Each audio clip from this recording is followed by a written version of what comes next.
So welcome to smart trader. So ಇವತ್ತು ನಾವು chapter 1 ಬಗ್ಗೆ ಡಿಸ್ಕಸ್ ಮಾಡೋಣ. ಸೊ ನೀವು ಫಸ್ಟ್ ವಿಡಿಯೋ ಇಂಟ್ರಡಕ್ಷನ್ ವಿಡಿಯೋ ನೋಡಿಲ್ಲ ಅಂದ್ರೆ ನಮ್ದು ಈ ಸೀರೀಸ್ದು ಹೋಗಿ ಚೆಕ್ಔಟ್ ಮಾಡಿ, ಒಂದು ಐಡಿಯಾ ಸಿಗುತ್ತೆ ನಾವೇನು ಕಲಿಯಕ್ಕೆ ಹೋಗ್ತಾ ಇದ್ದೀವಿ. ಇನಿಷಿಯಲಿ ಫೌಂಡೇಶನ್ ಏನಿಗೆ ಇಂಪಾರ್ಟೆಂಟು, ಮತ್ತು ಫೌಂಡೇಶನಲ್ಲಿ ಡಿಫ್ರೆಂಟ್ ಕೋರ್ಸ್ ಇತ್ತು.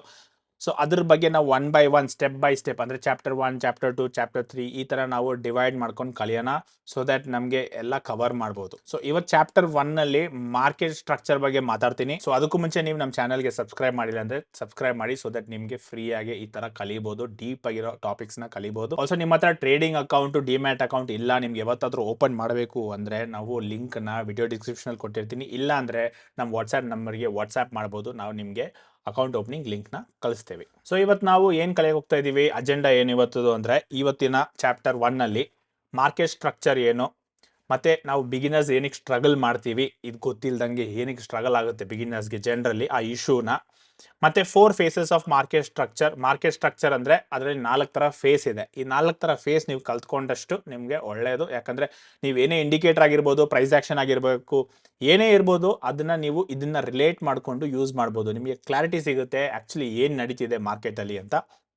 ಮತ್ತು ಬ್ರೇಕ್ಔಟು, ಟ್ರ್ಯಾಪ್ಸ್ ಬಗ್ಗೆ ಮಾತಾಡೋಣ, ಮತ್ತು ಟ್ರೆಂಡ್ ಕಂಟಿನ್ಯೂಷನ್ ಏನು, ಮತ್ತು ಓವರಾಲ್ ಇದ್ರ ಬಗ್ಗೆ ಸಮರೈಸ್ ಮಾಡೋಣ. ಸೊ ಫಸ್ಟ್ ಆಫ್ ಆಲ್ ಈ ಮಾರ್ಕೆಟ್ ಸ್ಟ್ರಕ್ಚರ್ ಅಂದರೆ ಏನು, ನಾನು ಇವಾಗ ಬ್ರೋಕರ್ಸು, ಡಿಮ್ಯಾಟ್ ಅಕೌಂಟ್ ಅದ್ರ ಬಗ್ಗೆ ಮಾತಾಡ್ತಿಲ್ಲ. ಓವರಾಲ್ ಮಾರ್ಕೆಟ್ ನಾವು ಕ್ರಿಯೇಟ್ ಮಾಡಿದೆಯಲ್ಲ ಒಂದು ಮಾರ್ಕೆಟ್, ಸ್ಟಾಕ್ ಮಾರ್ಕೆಟು, ಇದ್ರ ಹಿಂದೆ ಇರೋ ಸೈಕಾಲಜಿ, ಜನ, ಇದ್ರ ಬಗ್ಗೆ ನಾವು ಡಿಸ್ಕಸ್ ಮಾಡ್ತಾ ಇದೀವಿ. ಸೊ ಪ್ರೈಸು ನ್ಯಾಚುರಲ್ ಆಗಿ ಹೆಂಗೆ ಮೂವ್ ಆಗುತ್ತೆ ಅಂತ, main reason for price to move, ಇದ್ರ ಬಗ್ಗೆ ಡಿಸ್ಕಸ್ ಮಾಡ್ಬೋದು. ಸೊ ಮತ್ತೆ ಮಾರ್ಕೆಟ್ ಸ್ಟ್ರಕ್ಚರಲ್ಲಿ ಏನಂದರೆ ನಾವು ಬಿಹೇವಿಯರು ಇಂಪ್ಯಾಕ್ಟ್ ಆಗುತ್ತೆ, ಅಂದರೆ ನಮ್ಮ ಮನುಷ್ಯರ ಬಿಹೇವಿಯರ್ ಇಂಪ್ಯಾಕ್ಟ್ ಆಗುತ್ತೆ. ಇಂಡಿಕೇಟರ್ ಪ್ರೈಸ್ ಆ್ಯಕ್ಷನಿಂದ ಪ್ರೈಸ್ ಮೂವ್ ಆಗ್ತಿಲ್ಲ, ಜನ ಬಿಹೇವಿಯರಿಂದ. ಸೊ ನಾವು ಜನರಲಿ ಏನಾಗುತ್ತೆ, ಇವಾಗ ಫಾರ್ ಎಕ್ಸಾಂಪಲ್ ಒಂದು ಗಾಡಿಯಲ್ಲಿ ಆಕ್ಸಿಲೇಟರ್ ಕೊಟ್ಟಿದ ತಕ್ಷಣ ಗಾಡಿ ಮುಂದೆ ಹೋಗುತ್ತೆ ಅಂತ ನಮಗೆಲ್ಲ ಗೊತ್ತು.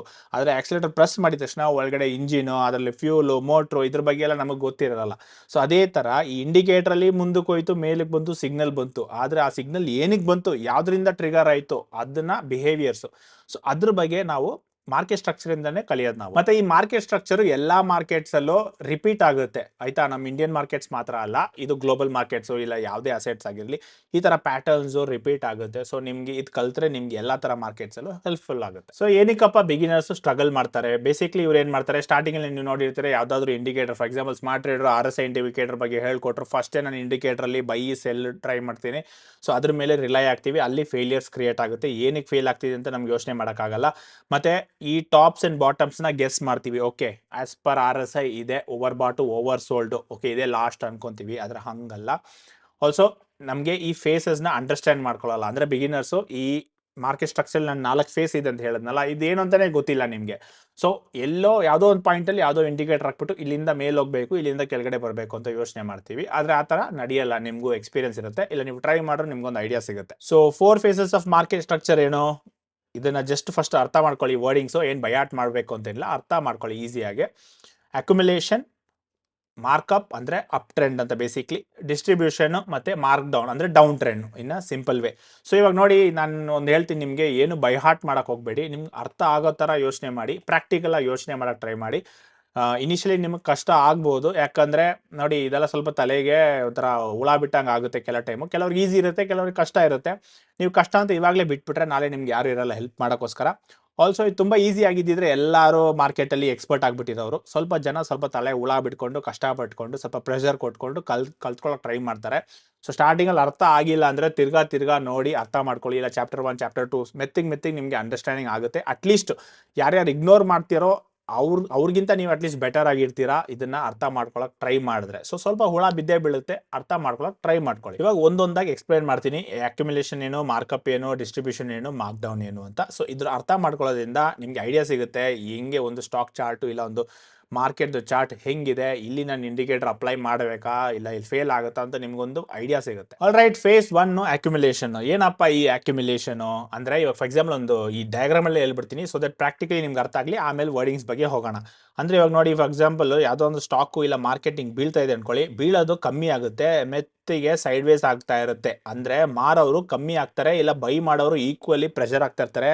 ಸೊ ಮೇಲ್ಗಡೆಗೂ ಹೋಗ್ತಿಲ್ಲ, ಕೆಳಗಡೆಗೂ ಹೋಗ್ತಿಲ್ಲ, ಅದು ಸೈಡ್ ವೇಸ್ ಹೋಗ್ತಾ ಇರುತ್ತೆ. ಅಕ್ಯುಮುಲೇಷನ್ ಅಂದ್ರೆ ಅಕ್ಯುಮುಲೇಟ್ ಮಾಡ್ತಾ ಇದ್ದಾರೆ, ಬೈ ಮಾಡ್ತಾ ಇದ್ದಾರೆ, ಯಾರೋ ಸ್ಮಾರ್ಟ್ ಮನಿ ಇಲ್ಲಿ ಬೈ ಮಾಡ್ತಾ ಇದ್ದಾರೆ. ಸೊ ಅಂದ್ರೆ ಪ್ರೈಸ್ ಸ್ಟಾಪ್ಸ್ ಟು ಫಾಲ್, ಅಂದ್ರೆ ಇಲ್ಲಿ ಬೀಳೋದು ಕಮ್ಮಿ ಆಯ್ತು. ಸೈಡ್ ವೇಸ್ ಮೊಮೆಂಟಮ್ ಅಂದರೆ ಸೈಡ್ ವೇಸ್ ಹೋಗ್ತಾ ಇದೆ. ಅರ್ಥ ಆಗ್ತಿದೆಯಾ? ಏನಕ್ಕೆ ಸೈಡ್ ವೇಸ್ ಹೋಗ್ತಿದೆ ಲಾಜಿಕ್ಕು? ಸೆಲ್ಲು ಮಾಡ್ತಾವ್ರೆ, ಈಕ್ವಲಿ ಬೈ ಮಾಡ್ತಾ ಇದ್ದಾರೆ. ಅಂದರೆ ಇಲ್ಲಿಗಿಂತ ಇಲ್ಲಿ ಇಂಟ್ರೆಸ್ಟೆಡ್ ಇದ್ದಾರೆ ಜನ ಬೈ ಮಾಡೋಕ್ಕೆ, ಅದಕ್ಕೆ ಇಲ್ಲಿ ಕೆಳಗಡೆ ಹೋಗಕ್ಕೆ ಬಿಡ್ತಿಲ್ಲ. ಅಪ್ ಡೌನ್ ಕನ್ಫ್ಯೂಷನ್ ಇದೆ. ಇದನ್ನ ಅಕ್ಯುಮುಲೇಷನ್ ಅಂತ ಹೇಳ್ತೀವಿ. ಯಾಕಂದ್ರೆ ಸ್ಮಾರ್ಟ್ ಮನಿ ಅಕ್ಯುಮುಲೇಟ್ಸ್ ಕ್ವೈಟ್ಲಿ. ಇವಾಗ ಪ್ರೊಫೆಷನಲ್ಸು ಇಲ್ಲ ದೊಡ್ಡ ಕಂಪ್ನೀಸು ಇವರೆಲ್ಲ ಅನಲೈಸ್ ಮಾಡಿಕೊಂಡು ವ್ಯಾಲ್ಯೂಯೇಷನ್ ಕಮ್ಮಿ ಇದ್ದಾಗ ಬೆಟರ್ ಪ್ರೈಸಸ್ ಅಲ್ಲಿ ಬೈ ಮಾಡ್ತಾರಲ್ವಾ. ಸೊ ಈ ಸ್ಟಾಕು ಇಲ್ಲ ಮಾರ್ಕೆಟ್ ಚೆನ್ನಾಗಿದ್ರೆ ಅಕ್ಯುಮುಲೇಷನ್ ಮಾಡ್ತಾರೆ ಇಲ್ಲಿ ಕೆಳಗಡೆ. ನಾವೇನ್ ಮಾಡ್ತೀವಿ, ರಿಟೇಲರ್ಸು ಸ್ಟಾಕ್ ಬಿದ್ದೋಯ್ತು ಇನ್ಯಾರು ಬೈ ಮಾಡ್ತಾರೆ ಇದನ್ನ, ಅದು ಸೈಡ್ ವೇಸ್ ಇರುತ್ತೆ, ಅವತ್ತಿಂದ ಕೆಳಗಡೆ ಬಿದ್ದು ಮೇಲೆ ಬಂದಿಲ್ಲ ಅಂತೀವಿ. ಅದ್ರ ಲಾಜಿಕ್ ಏನು, ಅಲ್ಲಿ ಸ್ಲೋಲಿ ಇವರು ಅಕ್ಯುಮುಲೇಟ್ ಮಾಡ್ಕೊತಾ ಇದ್ದಾರೆ. ಇವರು ಮಾಡ್ತಾ ಜಾಸ್ತಿ ಅಕ್ಯುಮುಲೇಟ್ ಮಾಡ್ತಾ ಏನಾಗುತ್ತೆ, ಮಾರ್ಕಪ್ ಅಪ್ ಟ್ರೆಂಡ್ ಕ್ರಿಯೇಟ್ ಆಗುತ್ತೆ. ಅಂದ್ರೆ ಇವಾಗ ಈ ಅಕ್ಯುಮುಲೇಷನ್ ಲೆವೆಲ್ ಇದೆಯಲ್ಲ, ಇದರಿಂದ ಬ್ರೇಕ್ಔಟ್ ಫ್ರಮ್ ಅಕ್ಯುಮುಲೇಷನ್ ಅಂದ್ರೆ ಈ ಲೆವೆಲ್ಸ್ ಇದೆಯಲ್ಲ, ಈ ಲೆವೆಲ್ಸ್ ಮೇಲ್ಗಡೆ ಆಚೆ ಬಂದ್ರೆ ಬ್ರೇಕ್ಔಟ್ ಆಗ್ತಾ ಇದೆ.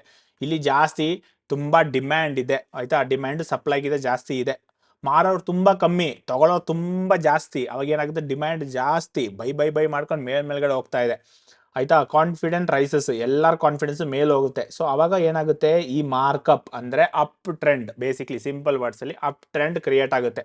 ಈ ಅಪ್ ಟ್ರೆಂಡ್ ಕ್ರಿಯೇಟ್ ಆದಾಗ ಏನಾಗುತ್ತೆ, ನಮ್ಮವರು ಇನ್ಸ್ಟಾಗ್ರಾಮ್ ರೀಲ್ಸ್ ಅಲ್ಲಿ ಯೂಟ್ಯೂಬ್ ಅಲ್ಲಿ ಈ ಸ್ಟಾಕ್ ಇಷ್ಟು ಮೇಲೆ ಹೋಯ್ತು, ಈ ಸ್ಟಾಕ್ ಅಲ್ಲಿ 1 ಲಕ್ಷ ಹಾಕಿದ್ರೆ 10 ಲಕ್ಷ ಆಗಿರೋದು ಅಂತೆಲ್ಲ ವಿಡಿಯೋಸ್ ಮಾಡ್ತಾರೆ, ಲೇಟ್ ಆಗಿ ನ್ಯೂಸ್ ಕೊಡ್ತಾರೆ. ಅವಾಗ ಏನಾಗುತ್ತೆ, ಜನ ನೋಡ್ಬಿಟ್ಟು ಈ ಸ್ಟಾಕ್ ಆಲ್ರೆಡಿ ಮೇಲ್ ಹೋಗ್ತಿದೆ, 1 ತಿಂಗಳಿಂದ ಮೇಲೋಯ್ತು, 1 ವರ್ಷದಿಂದ ಮೇಲೋಯ್ತು ಅಂತ ಬಂದು ಎಂಟರ್ ಆಗಕ್ಕೆ ಸ್ಟಾರ್ಟ್ ಮಾಡ್ತಾರೆ.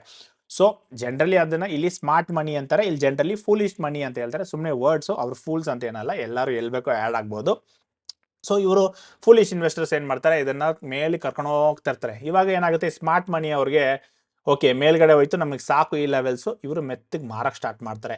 ಇಲ್ಲಿ ಮಾರಕ್ ಸ್ಟಾರ್ಟ್ ಮಾಡುವಾಗ ಏನಾಗುತ್ತೆ, ಇಲ್ಲಿ ಸೈಡ್ ವೇಸ್ ಹೋಗುತ್ತೆ. ಯಾಕಂದ್ರೆ ಅವರು ದೊಡ್ಡವರು ಬೈ ಮಾಡ್ತಿಲ್ಲ, ಅವರು ಎಕ್ಸಿಟ್ ಹೊಡಿತಾ ಇದ್ದಾರೆ. ನಾವು ರಿಟೇಲರ್ಸು ಇಲ್ಲ ಫೂಲಿಶ್ ಬೈಯರ್ಸು ಇಲ್ಲ ನಾನು ಹೇಳೋದು ಬಿಗಿನರ್ಸ್ ಹೇಳ್ಬೋದು. ಬಿಗಿನರ್ಸ್ ಏನ್ ಮಾಡ್ತೀವಿ, ಇಲ್ಲಿ ಬೈ ಮಾಡ್ತಾ ಇದೀವಿ, ಇವ್ರು ನಮಗೆ ಮಾರ್ತಾನೆ ಇರ್ತಾರೆ. ಮಾರ್ತಾ ನೆಕ್ಸ್ಟ್ ಫೇಸ್ ಕ್ರಿಯೇಟ್ ಆಗುತ್ತೆ, ಡಿಸ್ಟ್ರಿಬ್ಯೂಷನ್. ಅದಕ್ಕಿಂತ ಮುಂಚೆ ಇನ್ನೊಂದು 2 ಟಾಪಿಕ್ಸ್ ಕಲಿಬೇಕು. ಒಂದು ಟ್ರೆಂಡ್ ಕಂಟಿನ್ಯೂಯೇಷನ್, ಅಂದ್ರೆ ಮಾರ್ಕೆಟ್ಸ್ ಮೂವ್ ಇನ್ ವೇವ್. ಇವಾಗ ಮಾರ್ಕೆಟ್ ಮೇಲ್ ಮೂವ್ ಆಗ್ಬೇಕಂದ್ರೂ ಹಿಂಗೆ ವೇವ್ ತರ ಮೂವ್ ಆಗುತ್ತೆ. ಇಲ್ಲೂ ಅಷ್ಟೇ, ಹಿಂಗ್ ಬರೀ ಹಿಂಗೆ ಹೋಗಲ್ಲ, ಇಲ್ಲೂ ವೇವ್ ತರನೇ ಮೂವ್ ಆಗೋದು ಆಯ್ತಾ. ಇವಾಗ ಏನಾಗುತ್ತೆ, ಫಾರ್ ಎಕ್ಸಾಂಪಲ್ ಇಲ್ಲಿ ಹೋಗ್ಬಿಟ್ಟು ಇಲ್ಲಿ ಕೆಳಗಡೆ ಬಂತು, ಆದ್ರೆ ಅದ್ರ ಬದಲು ಹಿಂಗೆ ಬಂದ್ಬಿಟ್ಟು ಹಂಗೆ ಮೇಲ್ ಹೋಗಿದ್ರೆ ಟ್ರೆಂಡ್ ಕಂಟಿನ್ಯೂಷನ್ ಆಗ್ತಿದೆ. ಅಪ್ ಟ್ರೆಂಡ್ ಹಂಗೆ ಕಂಟಿನ್ಯೂ ಆದ್ರೆ ಟ್ರೆಂಡ್ ಕಂಟಿನ್ಯೂಯೇಷನ್. ಅದೇ ಟ್ರೆಂಡ್ ಬೀಳೋದು ಹಿಂಗೆ ಇವಾಗ ಬೀಳ್ತಿರೋದು ಇಲ್ಲಿ, ಹಂಗೆ ಕೆಳಗಡೆ ಬೀಳಕ್ ಸೈಡ್ ವೇಸ್ ಹೋಗ್ಬಿಟ್ಟು ತಿರ್ಗಾ ಬಿದ್ದರೆ ಟ್ರೆಂಡ್ ಕಂಟಿನ್ಯೂಯೇಷನ್ ಅಂತ ಹೇಳ್ಬೋದು. ಸೊ ಟ್ರೆಂಡ್ ಕಂಟಿನ್ಯೂಷನ್ ಏನಂದ್ರೆ market moves in waves. Pull backs are normal. Pull back ಅಂದ್ರೆ ಏನು, ಮೇಲೆ ಹೋಗ್ಬಿಟ್ಟು ಕೆಳಗಡೆ ಬರೋದು ಪುಲ್ ಬ್ಯಾಕ್ ಅಂತ ಹೇಳ್ತೀವಿ. Pull backs are common. Consolidation strengthens ಅಂದ್ರೆ ಜಾಸ್ತಿ ಸೈಡ್ ವೇಸ್ ಇದ್ದಷ್ಟು ಆಮೇಲೆ ಬ್ರೇಕ್ಔಟ್ ಆಗೋದು ಸ್ಟ್ರೆಂತ್ ಜಾಸ್ತಿ ಇದೆ, ತುಂಬಾ ಜನ ಅಕ್ಯುಮುಲೇಟ್ ಮಾಡಿದ್ರು ಅಂತ ಅರ್ಥ. ಸೊ ಬೇಸಿಕ್ಲಿ ಟ್ರೆಂಡ್ ರಿವರ್ಸ್ ಆಗೋ ಬದಲು ಹಂಗೆ ಮೇಲ್ಗಡೆ ಹೋಗಿದ್ದಾರೆ ಇಲ್ಲಿಂದ, ಅದನ್ನ ನಾವು ಟ್ರೆಂಡ್ ಕಂಟಿನ್ಯೂಷನ್ ಅಂತ ಹೇಳ್ತಾರೆ. ದೀಸ್ ಆರ್ ಜಸ್ಟ್ ಟರ್ಮ್ಸ್ ಅಷ್ಟೇ, ಏನಾಗುತ್ತೆ ಅಂತ ಯಾರಿಗೂ ಗೊತ್ತಿಲ್ಲ, ಆಗೋಗಿರೋದಕ್ಕೆ ನಾವು ಹೇಳ್ತಿರೋದು words trend continuation. Next breakout. So ಇವಾಗ ಏನಾಗುತ್ತೆ, ಫಾರ್ ಎಕ್ಸಾಂಪಲ್ ಹಿಂಗೆ ಅಕ್ಯುಮುಲೇಷನ್ ಆಗ್ತಾ ಇದೆ ಅನ್ಕೊಳ್ಳಿ, ಇಲ್ಲಿ ಹಿಂಗೆ ಮೇಲೆ ಕೆಳಗಡೆ ಒಂದು ರೇಂಜ್ ಕ್ರಿಯೇಟ್ ಮಾಡಿರುತ್ತೆ, ಇದೆಲ್ಲ ನಿಮಗೆ ರೆಸಿಸ್ಟೆನ್ಸ್, ಇದೆಲ್ಲ ನಿಮಗೆ ಸಪೋರ್ಟ್ ತರ. ಮೇಲ್ಗಡೆ ಬ್ರೇಕ್ಔಟ್ ಆಗ್ಬೋದು, ಇಲ್ಲ ಕೆಳಗಡೆನೂ ಬ್ರೇಕ್ಔಟ್ ಆಗ್ಬೋದು. ಇವಾಗ ಈ ಲೆವೆಲ್ಸ್ಗಿಂತ ಮೇಲೆ ಬ್ರೇಕ್ಔಟ್ ಆದಾಗ price exit sideways range, ಅಂದ್ರೆ ಈ ಸೈಡ್ ವೇಸ್ ರೇಂಜ್ ನ ಆಚೆ ಬಂದಿದ ತಕ್ಷಣ ನಾವು ಬ್ರೇಕ್ಔಟ್ ಅಂತೀವಿ. Indicate starts of new phase, ಅಂದ್ರೆ ಇದೇ ಹೊಸ ರ್ಯಾಲಿ. ಇದು ಇವಾಗ ಅಪ್ ಟ್ರೆಂಡ್ ಆಗಿರ್ಬೋದು, ಓಕೆನಾ, ಇಲ್ಲ ಫೇಕು ಆಗಿರ್ಬೋದು, ಅದು ಹೇಳ್ತಿರೋದು ಅಪ್ ಟ್ರೆಂಡ್ ಆಗಿರ್ಬೋದು. ಸೊ ಆಚೆ ಬರ್ತಿದೆ ಈ ಫೇಸ್ ಇಂದ. ಇವಾಗ ಒಂದು ನಮ್ ಫೂಲಿಶ್ ಇನ್ವೆಸ್ಟರ್ಸ್ ಇಲ್ಲ ಬಿಗಿನರ್ಸ್ ಇಲ್ಲಿ ಬಂದ್ಬಿಟ್ಟು ಈ ಪೀಕಲ್ಲಿ ನೋಡ್ಬಿಟ್ಟು ಇಲ್ಲಿಂದ ಬೈ ಮಾಡಕ್ ಸ್ಟಾರ್ಟ್ ಮಾಡ್ತೀವಿ, ಯಾಕಂದ್ರೆ ಇವ್ರು ಹೊಡೆದಿ ಮೇಲೆ ತಗೊಂಡ್ಬಂದ್ಬಿಟ್ಟಿದ್ದಾರೆ, ಓಕೆನಾ. ಸೊ ಬ್ರೇಕ್ಔಟ್ ತರನೇ ಫಾಲ್ಸ್ ಬ್ರೇಕ್ಔಟ್ ಇದೆ, ಅದನ್ನ ನಾವು ಟ್ರಾಪ್ಸ್ ಅಂತ ಹೇಳ್ತೀವಿ. ಅಂದ್ರೆ ಫಾರ್ ಎಕ್ಸಾಂಪಲ್ ಇವಾಗ ಹಿಂಗ್ ಬಂತು, ಇದೊಂದು ರೆಸಿಸ್ಟೆನ್ಸ್ ಕ್ರಿಯೇಟ್ ಆಗಿದೆ, ನೆಕ್ಸ್ಟ್ ಟೈಮ್ ಬ್ರೇಕ್ಔಟ್ ಆಯ್ತು, ಬ್ರೇಕ್ಔಟ್ ಆಯ್ತಲ್ಲ ಅಂತ ನಾವು ಎಂಟರ್ ಮಾಡಕ್ ಟ್ರೈ ಮಾಡಿದ್ರೆ ಹೊಸ ಅಪ್ ಟ್ರೆಂಡ್ ಬರುತ್ತೆ ಅಂತ ಸ್ಟಾರ್ಟಿಂಗ್ ನಾವು ಎಂಟರ್ ಮಾಡಕ್ ಹೋದ್ರೆ ಅದು ಫಾಲ್ಸ್ ಬ್ರೇಕ್ಔಟ್, ತಿರ್ಗಾ ಅಲ್ಲಿಂದ ಬೀಳ್ತಾರೆ. ಸೊ ಇದನ್ನ ನಾವು ಟ್ರ್ಯಾಪ್ ಅಂತ ಹೇಳ್ತೀವಿ. ಇದನ್ನ ಮಾರಕ್ಕೋಸ್ಕರನೇ ಬಿಗ್ ಪ್ಲೇಯರ್ಸ್ ಕಾಯ್ಕೊಂಡು ಕೂತಿರ್ತಾರೆ, ಎಲ್ಲರೂ ಇಲ್ಲಿ ಬಂದು ಎಂಟರ್ ಆಗ್ತಾರೆ. ಜನ ಬಿಹೇವಿಯರ್ ನಾವ್ ಇಲ್ಲಿ ಯೋಚನೆ ಮಾಡ್ಕೊಂಡು ನಮ್ದೆಲ್ಲ ಇಲ್ಲೇ ಡಂಪ್ ಮಾಡ್ಬಿಡೋಣ, ಒಳ್ಳೆ ವಾಲ್ಯೂಮ್ ಸಿಗುತ್ತೆ, ಒಳ್ಳೆ ಜನ ಬೈಯಿಂಗ್ ಮಾಡ್ತಾ ಇರ್ತಾರೆ, ಎಲ್ಲ ಸೆಲ್ ಮಾಡ್ಬಿಟ್ಟು ಎಸ್ಕೇಪ್ ಆಗ್ಬಿಡೋಣ. ಅಲ್ಲಿಂದ ದೊಡ್ಡ ಕ್ಯಾಂಡಲ್ ಕ್ರಿಯೇಟ್ ಆಗುತ್ತೆ, ಅದನ್ನ ನೋಡಿ ನಾವು ಪ್ಯಾನಿಕ್ ಆಗಿ ಇರೋದನ್ನೆಲ್ಲ ಎಕ್ಸಿಟ್ ಹೊಡೆದು ಕೆಳಗಡೆ ಬರುತ್ತೆ. ಅರ್ಥ ಆಗ್ತಿದ್ಯಾ? ಅದೇ ತರ ಡೌನ್ ಟ್ರೆಂಡ್ ಅಲ್ಲೂ ಅಷ್ಟೇ, ಹಿಂಗ್ ಕೆಳಗಡೆ ಒಂದು ಸಪೋರ್ಟ್ ಕ್ರಿಯೇಟ್ ಆಗಿರುತ್ತೆ, ತಿರ್ಗಾ ಕೆಳಗಡೆ ಬಂದಾಗ ಇಲ್ಲಿ ಹೊಡೆದ್ಬಿಟ್ಟು ರಿವರ್ಸ್ ಹೊಡಿಯುತ್ತೆ. ಸೊ ಇವಾಗ ಏನಾಗುತ್ತೆ, ನಾವು ಅನ್ಕೊಂತೀವಿ ಓಕೆ ಕೆಳಗಡೆ ಹೋಗ್ಬೋದು, ಬ್ರೇಕ್ಔಟ್ ಆಗಿತ್ತು, ಆದ್ರೆ ನೋಡಿ ಇಲ್ಲಿಂದ ವಾಪಸ್ ಹೋಗಿ ಅಲ್ಲಿಂದ ತಿರ್ಗಾ ರಿವರ್ಸ್ ಆಗ್ಬಿಟ್ಟಿದೆ. ಸೊ ಇದಕ್ಕೆ ಫಾಲ್ಸ್ ಬ್ರೇಕ್ಔಟ್ ಅಂತ ಹೇಳ್ತೀವಿ. ಸೊ ಒಂದು ಬ್ರೇಕ್ಔಟ್ ಆಚೆ ಹೋಗೋದು, ಇಲ್ಲಾಂದ್ರೆ ಒಂದು ಹೊಡೆದ್ಬಿಟ್ಟು ನಾವು ಅನ್ಕೊಂತೀವಿ ಇವಾಗ ಮೇಲ್ಗಡೆ ಹೋಗ್ತಾನೆ ಇರುತ್ತೆ ಅಂತ, ಅಲ್ಲಿ ಹೊಡೆದ್ಬಿಟ್ಟು ಅಲ್ಲಿಂದ ರಿವರ್ಸ್ ಆಗುತ್ತೆ ನೆಕ್ಸ್ಟ್ ಡೇ ಇಂದ. ಇಲ್ಲ ನೆಕ್ಸ್ಟ್ ವೀಕಿಂದ ನೆಕ್ಸ್ಟ್ ಮಂತಿಂದನೂ ಬ್ರೇಕ್ಔಟ್ ಆಗುತ್ತೆ, depends on your candle time frame. ಓಕೆನಾ? ಸೊ ಬ್ರೇಕ್ಔಟು, ಫಾಲ್ಸ್ ಬ್ರೇಕ್ಔಟ್ ಅಂದರೆ trap very common in the market. ಇದೇನಕ್ಕಾಯಿತು, ಹಿಂಗೇನಾಯಿತು, ನನಗೆ ಯಾಕೆ ಹಿಂಗಾಯಿತು ಅಂತ ಹೇಳ್ತೀವಲ್ಲ, ಇದಕ್ಕೆ ಇದೆಲ್ಲ ಫೌಂಡೇಶನ್ ಆನ್ಸರ್ಗಳು. ಮಾರ್ಕೆಟಲ್ಲಿ ಒಂದು ಮೇಲೆ ಹೋಗುತ್ತೆ ಬ್ರೇಕ್ಔಟು, ಇಲ್ಲ ಒಂದು ಫಾಲ್ಸ್ ಬ್ರೇಕ್ಔಟ್ ಆಗುತ್ತೆ. ಸೊ ನೀವು ಸ್ಟಾಪ್ ಲಾಸ್ ಇಟ್ಟಷ್ಟು ಒಳ್ಳೆಯದು, ಟಾರ್ಗೆಟ್ ಇದ್ದಷ್ಟು ಒಳ್ಳೆಯದು. ಸೊ ಎರಡು ಆಪರ್ಚುನಿಟಿ ಮಾರ್ಕೆಟಲ್ಲಿ ಇದೆ. ಸೊ ನನಗೆ ಯಾಕಾಯಿತು, ನಾನು ತಗೊಂಡಾಗಲೇ ಯಾಕಾಯಿತು ಅಂತ ಹೇಳ್ಕೊಂಡು ಕೂತಿದ್ರೆ ಆಗಲ್ಲ. ಇದು ಕಾಮನ್ ಪ್ಯಾಟರ್ನ್ ಮಾರ್ಕೆಟಲ್ಲಿ ರಿಪೀಟ್ ಆಗ್ತಾ ಇರುತ್ತೆ, ಅದಕ್ಕೆ ನಿಮಗೆ ನಾನು ಹೇಳ್ತಾ ಇದ್ದೀನಿ. So coming back to phase the distribution, ಹೇಳಿದ್ನಲ್ಲ ಮೇಲ್ಗಡೆ ಹೋಗುತ್ತೆ, ಬ್ರೇಕ್ಔಟ್ ಆಗ್ಬೋದು, ಫಾಲ್ಸ್ ಆಗ್ಬೋದು. ಒಟ್ನಲ್ಲಿ ಮೇಲ್ ಹೋಯ್ತಾ, ಅಲ್ಲಿಂದ ಮೆತ್ತಗೆ ಮಾರ್ತಾ ಇದ್ದಾರಾ, ಜಾಸ್ತಿ ಮಾರಕ್ಕೆ ಸ್ಟಾರ್ಟ್ ಆಯ್ತಾ, ಅಲ್ಲಿಂದ ಕೆಳಗಡೆ ಬರುತ್ತೆ. ಒಂದ್ಸತಿ ಕೆಳಗಡೆ ಬರೋಕ್ಕೆ ಸ್ಟಾರ್ಟ್ ಆದಾಗ ಎಲ್ಲ ಪ್ಯಾನಿಕ್ ಆಗಿ ಎಕ್ಸಿಟ್ ಆಗ್ತಾರೆ, ಆವಾಗಲೇ ಸ್ಟಾಕು ಇಲ್ಲ ಮಾರ್ಕೆಟು ಕೆಳಗಡೆ ಬರುತ್ತೆ. ಇದಕ್ಕೆ ನಾವು ಡಿಸ್ಟ್ರಿಬ್ಯೂಷನ್ ಫೇಸ್ ಅಂತ ಹೇಳ್ತೀವಿ. ಇದರಲ್ಲಿ ಏನಾಗುತ್ತೆ, ಸ್ಮಾರ್ಟ್ ಮನಿ ಎಕ್ಸಿಟಿಂಗ್ ಮಾಡ್ತಾ ಇದ್ದಾರೆ, ಸೈಡ್ ವೇಸ್ ಮೂವ್ಮೆಂಟ್ ಇರುತ್ತೆ, ಎಲ್ಲ ಇರುತ್ತೆ. ಸೊ ಇವರೆಲ್ಲ ಇದು ಕ್ರಿಯೇಟ್ ಮಾಡಿ ಕೆಳಗಡೆ ಬಂದಾಗ ನಾವು ಪ್ಯಾನಿಕ್ ಆಗ್ತೀವಿ, ರಿಟೇಲರ್ಸು ಬಿಗಿನರ್ಸು ಪ್ಯಾನಿಕ್ ಆಗ್ಬಿಟ್ಟು ಇರೋದನ್ನೆಲ್ಲ ಎಕ್ಸಿಟ್ ಮಾಡೋಕ್ಕೆ ಸ್ಟಾರ್ಟ್ ಮಾಡಿದಾಗ ಲಿಕ್ವಿಡೇಷನ್ ಅಂದರೆ ಮಾರ್ಕ್ ಡೌನ್ ಅಂದರೆ down trend. So down trend create ಆಗುತ್ತೆ. ಇಲ್ಲಿ ಏನಾಗ್ತಾ ಇದೆ, ಸಪ್ಲೈ ಜಾಸ್ತಿ, ಸೆಲ್ಲರ್ಸ್ ಜಾಸ್ತಿ ಇದ್ದಾರೆ, ಬೈ ಮಾಡೋರು ಯಾರು ಇಲ್ಲ, ಅದಕ್ಕೆ ಓಪನ್ ಆಗಿ ಬೀಳಕ್ಕೆ ಸ್ಟಾರ್ಟ್ ಆಗ್ತಾ ಇದೆ. ಬಿದ್ದಿ ಪ್ಯಾನಿಕ್ ಸೆಲ್ಲಿಂಗ್ ಆಗುತ್ತೆ. ಇವಾಗ ಮಾರ್ಕೆಟ್ಸ್ ಬಿದ್ದಾಗ ನೋಡಿರ್ತೀರ, ಈ situations very common. Fear dominates, ಇಲ್ಲಿ ಭಯ ಎಲ್ಲರಿಗೂ. ಇಲ್ಲಿ ಮೇಲ್ಗಡೆ ಗ್ರೀಡು ಅಂದರೆ ಅತಿ ಆಸೆ ಡಾಮಿನೇಟ್ ಮಾಡುತ್ತೆ. ಅತಿ ಆಸೆ, ಇನ್ನೂ ಬೇಕು, ಇನ್ನೂ ಮೇಲೆ ಹೋಗುತ್ತೆ, ಇನ್ನೂ ಹೋಗುತ್ತೆ ಅಂತ ಆಸೆ. ಇಲ್ಲಿ ಭಯ, ಇನ್ನೂ ಬೀಳುತ್ತೆ ಅಂತ ಎಲ್ಲ ಎಕ್ಸಿಟ್ ಮಾಡ್ತಾರೆ.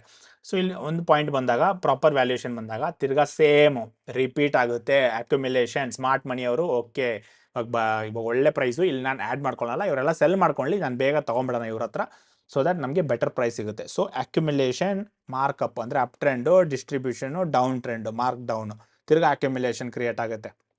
ಸೊ ಇದ್ರ ಮಧ್ಯದಲ್ಲಿ ಟ್ರೆಂಡ್ ಕಂಟಿನ್ಯೂಷನ್ ಆಗುತ್ತೆ, ಇಲ್ಲ ಟ್ರೆಂಡ್ ರಿವರ್ಸಲ್ಲೂ ಆಗುತ್ತೆ, ಬ್ರೇಕ್ಔಟು, ಫಾಲ್ಸ್ ಬ್ರೇಕ್ಔಟ್ ಎಲ್ಲ ಆಗುತ್ತೆ ಮಧ್ಯದಲ್ಲಿ. ಆದರೆ ಓವರ್ ಆಲು ನೀವು ಒಂದು ಐಡಿಯಾ ಸಿಗುತ್ತೆ ನಿಮಗೆ. ಓಕೆ, ನಾನು ಈ ಥರ ಸಿಚುವೇಶನ್ ಇದೆ ಮಾರ್ಕೆಟಲ್ಲಿ, 4 situation, either which ever market it is, ಈ ಥರ ಸಿಚುವೇಶನಲ್ಲಿ ಇದ್ದೀನಿ. ಸ್ಟಾಕ್ ಇವಾಗ ಅಕ್ಯುಮಿಲೇಷನ್ ಆಗ್ತಿದೆ, ಅದಕ್ಕೆ ಅಲ್ಲಿಂದ ಮೇಲೆ ಹೋಗ್ತಿದೆ, ತುಂಬ ಮೇಲೆ ಹೋಗ್ಬಿಟ್ಟಿದೆ, ಇವಾಗ ಡಿಸ್ಟ್ರಿಬ್ಯೂಷನ್ ಆಗ್ತಿದೆ, ಹುಷಾರಾಗಿರಬೇಕು, ಒಂದು ಐಡಿಯಾ ಸಿಗುತ್ತೆ ನಿಮಗೆ. ಸೊ ಓವರ್ ಆಲ್ ಸಮರೈಸ್ ಮಾಡಬೇಕಂದ್ರೆ ಈ ಮಾರ್ಕೆಟ್ ಸ್ಟ್ರಕ್ಚರ್ ನಿಮಗೆ ಕ್ಲಾರಿಟಿ ಕೊಡುತ್ತೆ. ಫಾರ್ ಎಕ್ಸಾಂಪಲ್, ನೀವು ಇಲ್ಲಿ RSI ಇಲ್ಲಿ ಬೈ ಮಾಡಿರ್ತೀರಾ ಅನ್ಕೊಳ್ಳಿ, ಇಲ್ಲಿ ಬೈ ಮಾಡಿಬಿಟ್ಟು ದುಡ್ಡು ಮಾಡ್ಕೊಂಡ್ಬಿಟ್ಟಿರ್ತೀರಾ, RSI ಸೂಪರ್ ಅನ್ಕೊಂಡಿರ್ತೀರಾ. ಯಾವುದೋ ಒಂದು ಟೈಮಲ್ಲಿ RSIನ ಇಲ್ಲಿ ಬೈ ಮಾಡಿರ್ತೀರಾ, ಅಲ್ಲಿಂದ ಡಿಸ್ಟ್ರಿಬ್ಯೂಷನ್ ಫೇಸಲ್ಲಿತ್ತು, ಅಲ್ಲಿಂದ ಕೆಳಗಡೆ ಬೀಳಕ್ಕೆ ಸ್ಟಾರ್ಟ್ ಆಗುತ್ತೆ. ಆವಾಗ ನೀವು RSI ವರ್ಕ್ ಆಗಲ್ಲ, ಅದು ಸರಿ ಇಲ್ಲ ಅಂತ ಹೇಳ್ತೀವಿ. ಏನಕ್ಕೆ RSI ವರ್ಕ್ ಆಗುತ್ತೆ, ಕೆಲವು ಟೈಮ್ ವರ್ಕ್ ಆಗಲ್ಲ, ನೀವು ಮಾರ್ಕೆಟ್ ಫೇಸೇ ಅರ್ಥ ಮಾಡ್ಕೊಂಡಿರಲ್ಲ. ನೀವು ಈ ರ್ಯಾಲಿ ಹಿಡಿಯೋಕ್ಕೆ ಟ್ರೈ ಮಾಡ್ತಿದ್ದೀರಾ, ಇಲ್ಲಿ ಹಿಡಿಯೋಕ್ಕೆ ಟ್ರೈ ಮಾಡ್ತಿದ್ದೀರಾ, ಇಲ್ಲಿ ಎಂಟರ್ ಆಗೋಕ್ಕೆ ಟ್ರೈ ಮಾಡ್ತಿದ್ದೀರಾ, ಇಲ್ಲಿ ಸಿಗಾಕೊಂಡ್ಬಿಟ್ಟಿದ್ದೀರಾ, ಇಲ್ಲಿಂದ ಬೀಳ್ತಾನೇ ಇರುತ್ತೆ. ಏನಕ್ಕೆ ನಾನು ತೊಗೊಂಡಾದ್ಮೇಲೆ ಬೀಳ್ತಾನೇ ಇದೆ ಅಂದರೆ, ನೀವು ಬೀಳೋ ಡೌನ್ ಟ್ರೆಂಡಲ್ಲಿ ತೊಗೊಂಡಿದ್ದೀರಾ ಸ್ಟಾಕ್ನ ಇಲ್ಲ ಮಾರ್ಕೆಟ್ನ, ಆ ಟೈಮಲ್ಲಿ ಆಬ್ವಿಯಸ್ಲಿ ಬಿದ್ದೇ ಬೀಳುತ್ತೆ. ಇವಾಗ ನೀವು ನನಗೆ ಹಿಂಗಾಗುತ್ತೆ, ನಾನು ತೊಗೊಂಡಾಗಲೇ ಹಂಗಾಗುತ್ತೆ ಅನ್ನೋದೆಲ್ಲ ಸುಮ್ಮನೆ ಭ್ರಮೆ, ಅದೆಲ್ಲ ಎಮೋಷ್ನಲ್. ಅದು ಇದು ಮಾರ್ಕೆಟ್ ಸ್ಟ್ರಕ್ಚರ್. ಮತ್ತೆ ಫೇಸಸ್ ರಿಪೀಟ್ ಹೇಳದ್ನಲ್ಲ, ಈ ಅಕ್ಯುಮಿಲೇಷನ್ ಹೋಗಿ ಡಿಸ್ಟ್ರಿಬ್ಯೂಷನ್ ಎಲ್ಲ ಆಗಿ ತಿರ್ಗಾ ಅಕ್ಯುಮಿಲೇಷನ್ ಬರುತ್ತೆ, ತಿರ್ಗಾ ಡಿಸ್ಟ್ರಿಬ್ಯೂಷನ್ಗೆ ಹೋಗುತ್ತೆ. ಸೊ ಫೇಸಸ್ ರಿಪೀಟ್ ಆಗುತ್ತೆ. ಸೊ ಜ್ಞಾಪಕ ಇಟ್ಕೊಳ್ಳಿ, ಯಾವಾಗಲೂ ಒಂದೇ ಥರ ಇರಲ್ಲ, ಇದು ವೇವ್ಸ್ ಅಲ್ಲಿ ಮೂವ್ ಆಗುತ್ತೆ, ಫೇಸಸ್ ರಿಪೀಟ್ ಆಗುತ್ತೆ. ನೆಕ್ಸ್ಟ್ ರೆಡ್ಯೂಸಸ್ ಎಮೋಷನಲ್ ಡಿಸಿಷನ್ ಅಂತ ಹೇಳದ್ನಲ್ಲ, ಒಂದು ಗ್ರೀಡ್, ಇಲ್ಲಿ ಮೇಲೋದಷ್ಟು ಗ್ರೀಡ್ ಬರ್ತಾ ಇರುತ್ತೆ, ಇನ್ನೊಂದು ಇಲ್ಲಿ ಫಿಯರ್, ಇನ್ನು ಬಿದ್ದೋಗ್ಬಿಡುತ್ತೆ, ಮುಗ್ದೋಗ್ಬಿಡುತ್ತೆ. ಈ ಫಿಯರ್ ಇಂದಾನೆ ಎಷ್ಟೊಂದು ಜನ ಒಳ್ಳೆ ಸ್ಟಾಕ್ನ ಎಕ್ಸಿಟ್ ಮಾಡ್ಬಿಡ್ತಾರೆ. ಯಾವುದೋ ಒಂದು ನ್ಯೂಸ್ ಬಂದಿರುತ್ತೆ, ಬಿದ್ದಿರುತ್ತೆ, ಓವರ್ ಆಲ್ ಎಲೆಕ್ಷನಿಂದ ಬಿದ್ದೋಗಿರುತ್ತೆ. ಆದರೆ ಸ್ಮಾರ್ಟ್ ಮನಿಯವ್ರು ಏನು ಮಾಡ್ತಾರೆ, ಬಿದ್ದಿದ್ದ ಲೆವೆಲ್ಸಲ್ಲೆಲ್ಲ ಆ್ಯಡ್ ಮಾಡ್ಕೊತಾರೆ, ನಾವು ಎಕ್ಸಿಟ್ ಹೊಡೆದು ಕ್ಲೋಸ್ ಮಾಡಿಬಿಟ್ಟಿರ್ತೀವಿ. ಸೊ ಈ ಮಿಸ್ಟೇಕ್ಸ್ ಆಗುತ್ತೆ ಜನರಲಿ. ಆದರೆ ಈ ಝೋನ್ಸ್ಗಳು ಅರ್ಥ ಆದರೆ, ಈ ಫೇಸ್ಗಳು ಅರ್ಥ ಆದರೆ ನಿಮಗೆ ಗೊತ್ತಿದೆ, ಓಕೆ ಇವಾಗ ಸದ್ಯಕ್ಕೆ ಡೌನ್ ಟ್ರೆಂಡ್ ಇದೆ, ಅಕ್ಯುಮಿಲೇಷನ್ ಬರುತ್ತೆ, ಅಕ್ಯುಮಿಲೇಷನ್ ಸ್ಟ್ರೆಂತ್ ಬರ್ತಿದ್ರೆ ಅಲ್ಲಿ ನನಗೆ ಆವ್ರೇಜ್ ಮಾಡ್ಬೋದು, ಡಿಸ್ಟ್ರಿಬ್ಯೂಷನಲ್ಲಿ ನನಗೆ ಪ್ರಾಫಿಟ್ ಬುಕ್ ಮಾಡ್ಬೋದು, ಸ್ವಲ್ಪ ಅರ್ಧ ಪ್ರಾಫಿಟ್ ಬುಕ್ ಮಾಡ್ಬಿಡ್ತೀನಿ. ಇಲ್ಲಿ ವಾಟ್ ಇಫ್ ಇಟ್ ಕಂಟಿನ್ಯೂಸ್ ಗೊತ್ತಿಲ್ಲ, 50% ಬುಕ್ ಮಾಡ್ತೀನಿ, 50% ಹೋಲ್ಡ್ ಮಾಡ್ತೀನಿ. ಸೊ ಇದೆಲ್ಲ ಡಿಸಿಷನ್ ಹೆಂಗೆ ತೊಗೊಳಕ್ಕಾಗುತ್ತೆ, ಮಾರ್ಕೆಟ್ ಸ್ಟ್ರಕ್ಚರ್ ಅರ್ಥ ಆದಾಗ. ಸೊ ಇದು ಜಸ್ಟ್ ಫೌಂಡೇಶನ್. ನೀವು ಇಷ್ಟು ದಿನ ಬರೀ ಇಂಡಿಕೇಟರ್, ಚಾರ್ಟ್ಸ್, ಕ್ಯಾಂಡಲ್ ಅಂತೆಲ್ಲ ಪ್ರೈಸ್ ಆಕ್ಷನ್ ಎಲ್ಲ ಓದಿರ್ತೀರಾ, ಅದ್ರ ಹಿಂದೆ ಇರೋ ವರ್ಕಿಂಗ್ ಮೆಕ್ಯಾನಿಸಮ್ ಕಲ್ತ್ಬಿಟ್ರೆ ನೀವು ನೋಡೋ ರೀತಿನೇ ಚೇಂಜ್ ಆಗುತ್ತೆ. ಸೊ ಹೋಪ್ ನಿಮ್ಗೊಂದು ಕ್ಲಾರಿಟಿ ಸಿಗಿದೆ ಅಂದ್ಕೊಂಡಿದ್ದೀನಿ. ತಲೆಗೆ ಹುಳ ಬಿಟ್ಟಿದ್ರೆ ತಿರ್ಗಾ ಟ್ರೈ ಮಾಡಿ ಅರ್ಥ ಮಾಡ್ಕೊಳ್ಳೋಕ್ಕೆ. ಯಾಕಂದರೆ ನೀವು ಇವಾಗ ಅರ್ಥ ಮಾಡ್ಕೊಳ್ಳೋಕೆ ಸ್ಟಾರ್ಟ್ ಮಾಡಿದ್ರೆ ನಾನು ಹೇಳೋದನ್ನ ನಿಮಗೆ ಡೆಫಿನೆಟ್ಲಿ ಫ್ಯೂ ಮಂತ್ಸ್ ಇಲ್ಲ ಫ್ಯೂ ಇಯರ್ಸಲ್ಲಿ ನಿಮ್ಮ ಥಿಂಕಿಂಗ್ ಪ್ರಾಸೆಸ್ ಡಿಫ್ರೆಂಟ್ ಆಗುತ್ತೆ. ಈ ಮಾರ್ಕೆಟಲ್ಲಿ ಅಟ್ಲೀಸ್ಟ್ ನೀವು ತುಂಬ ದುಡ್ಡು ವೇಸ್ಟ್ ಮಾಡೋದು ಇಲ್ಲಾಂದರೆ ನಿಮ್ಮ ಟೈಮ್ ವೇಸ್ಟ್ ಮಾಡೋದು ಕಮ್ಮಿ ಆಗುತ್ತೆ, ಒಂದು ಕ್ಲಾರಿಟಿ ಸಿಗುತ್ತೆ. ಸೊ ಎನಿವೇಸ್, ನಿಮಗೆ ಚಾಪ್ಟರ್ 2 ಅಲ್ಲಿ ಮಾರ್ಕೆಟ್ ಸೈಕಾಲಜಿ ಬಗ್ಗೆ ಮಾತಾಡ್ತೀನಿ. ಸೊ ನಿಮಗೆ ಕಮೆಂಟ್ಸಲ್ಲಿ ಚಾಪ್ಟರ್ 2 ಅಂತ ಟೈಪ್ ಮಾಡಿ, ಸೊ ದ್ಯಾಟ್ ನಮಗೆ ಐಡಿಯಾ ಇರುತ್ತೆ ಎಷ್ಟು ಜನಕ್ಕೆ ಇನ್ನೂ ಕಲಿಬೇಕು. ಸೊ ನಿಮ್ಮ ಚಾಪ್ಟರ್ 1 ಒಂದು ಐಡಿಯಾ ಸಿಕ್ಕಿದೆ, ಚಾಪ್ಟರ್ 2 ಅಲ್ಲೂ ಇದೇ ಥರ ಒಳ್ಳೆ ಇನ್ಫಾರ್ಮೇಷನ್ ಕೊಡ್ತೀನಿ. ಸೊ ಸಬ್ಸ್ಕ್ರೈಬ್ ಮಾಡೋಕ್ಕೆ ಮರಿಬೇಡಿ ಸ್ಮಾರ್ಟ್ ಟ್ರೇಡರ್ನ, ಸೊ ದಟ್ ನಾನು ವಿಡಿಯೋ ಅಪ್ಲೋಡ್ ಮಾಡುವಾಗ ನಿಮ್ಗೆ ನೋಟಿಫಿಕೇಶನ್ ಸಿಗುತ್ತೆ, ನೀವು ನೋಡ್ಬೋದು. ಆಲ್ಸೋ ನಿಮ್ಗೆ ಅಕೌಂಟ್ ಓಪನ್ ಮಾಡಬೇಕಂದ್ರೆ ನಿಮಗೆ ಲಿಂಕ್ ಬೇಕಾದರೆ ಡಿಸ್ಕ್ರಿಪ್ಷನಲ್ಲಿದೆ, ಇಲ್ಲಾಂದರೆ ವಾಟ್ಸ್ಯಾಪ್ ಮಾಡ್ಬೋದು. ಲಿಂಕ್ನ ಕಳಿಸ್ತೀವಿ. So anyways see you soon in chapter